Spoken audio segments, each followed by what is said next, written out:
Bonjour à toutes et à tous. Aujourd'hui, je voudrais vous faire découvrir la gestion des compétences dans Moodle, depuis le référentiel de compétences jusqu'au plan de formation et à l'affectation des compétences à chaque cours. Nous irons un petit peu plus loin et nous verrons comment les étudiants peuvent voir où ils en sont avec la preuve de leurs acquis. Voilà, tout ça en moins de 5 minutes. On va donc pas traîner. Lorsque l'on arrive à l'accueil d'un site, par exemple ici, je crois que j'ai pris le thème de Iguru, on a sur le côté la possibilité de gérer les compétences, et à l'intérieur de tout ce menu, on a les référentiels de compétences.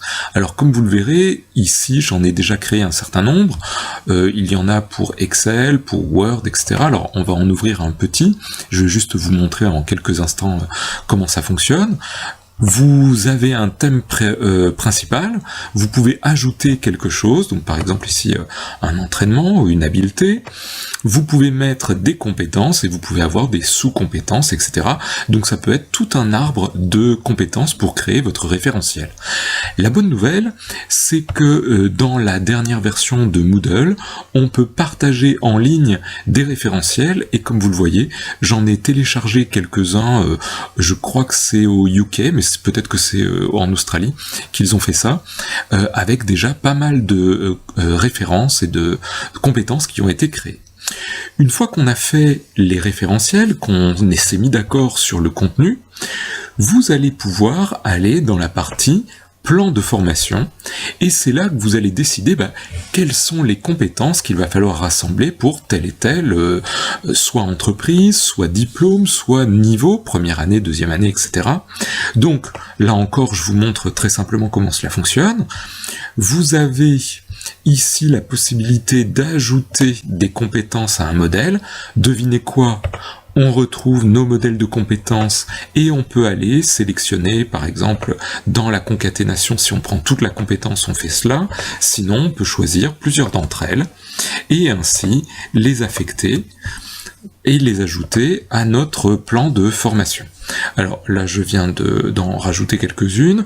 Vous voyez qu'on voit ici à quel cours ces compétences sont déjà liées, et lorsqu'il n'y en a pas, vous avez une petite alerte vous disant « Attention, pour l'instant, aucun des cours ne reprend cette compétence ».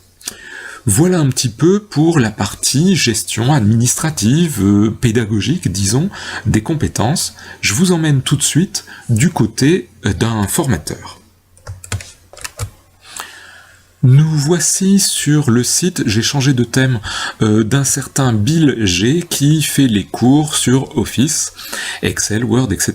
Ne soyez pas étonnés.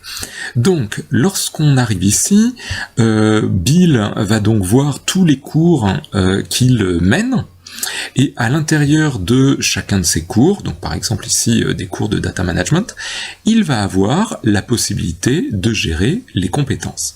Donc si je regarde, dans ce cours, il peut ajouter des compétences et il peut ajouter des activités pour relier à chacune de ces compétences, par exemple un devoir.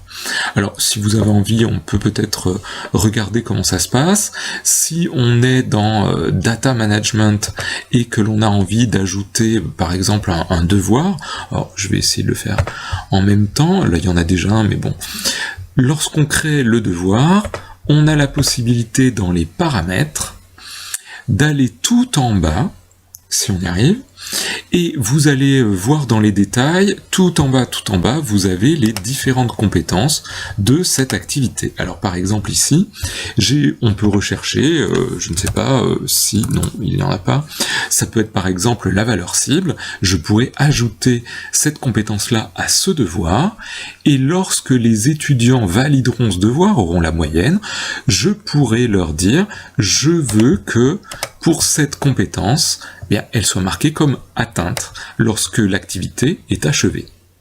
Voilà pour la partie globalement liée à l'instructeur. Passons maintenant à la partie d'une étudiante.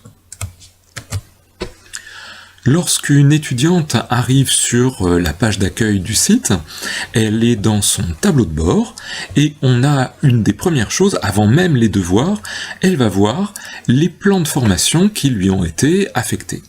Et là, on voit que elle en est déjà à un certain pourcentage parce qu'elle a rendu un devoir à Bill, Bill l'a noté et lui a affecté la compétence de tableau croisé dynamique et a mis le statut acquis, de manière à ce que cette étudiante voit où elle en est de son portefeuille de compétences et qu'elle voit où elle en est de son avancement. Voilà, j'espère que ces éléments vous ont plu, que vous commencez à avoir quelques petites idées de comment fonctionnent les compétences dans Moodle. Je vous invite vraiment à essayer cet outil et bien sûr, n'oubliez pas de vous abonner à ma chaîne. À très bientôt, au revoir.